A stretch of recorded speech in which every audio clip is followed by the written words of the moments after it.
माझे नाव सोमनाथ नवनाथ सरवरे आहे. मी इयत्ता 9वीत आहे. माझ्या शाळेचे नाव श्री साईनाथ हायस्कूल अळकुटी आहे.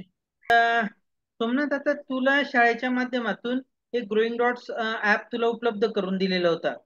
तर तू हो त्याच्यामध्ये असेसमेंट सोडवलेले आहेत विविध, बरोबर? तर हो. तुला तुझ्या शाळेच्या अभ्यासामध्ये त्याचा काय फायदा झाला बरं?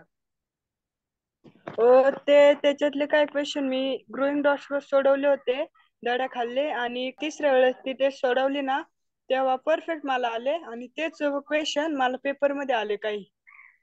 बर च्या परीक्षेत बसलो होतो आणि मला ग्रोइंग डॉट्सचा चांगल्या पद्धतीने उपयोग झाला. त्याच्यातले काही क्वेश्चन त्या परीक्षेमध्ये बी आले होते.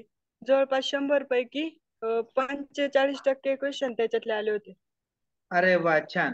मग आता तू तुझी जी आता वार्षिक परीक्षा झाली, तर त्याच्यामध्ये तुला या ग्रोईंग डॉट्सचा कशा पद्धतीने फायदा झाला बरं? त्याचे जे गाळलेले जागे येतात ना, तेव्हा मी त्या सोडवल्या होत्या ग्रीन डॉट्स वर. त्या माझ्या लक्षात आल्या आणि मी त्या बघून, म्हणजे त्या लक्षात ठेवून ते जाग्या भरल्या. ग्रोईंग डॉट्स मुळे तुझ्या मार्कांमध्ये काही वाढ झाली? हो, मला आहे ना 3 विषयांना मार्काला वाढ झाली. कोणकोणते विषय होते तुझे ते? मराठी, इंग्लिश आणि हिंदी. हो, आणि जनरल सायन्स. आणि सायन्स पण? हो. बरं. तू रोज किती वेळ द्यायचा हे ग्रोईंग डॉट साठी? 1 तास द्यायचो. 1 तास द्यायचा? म्हणजे ज्या स्पर्धा परीक्षा असतात ना, त्यांच्यामध्ये पण त्या येतात खूप. बरं बरं, तुझी आजी बघ बाजूला.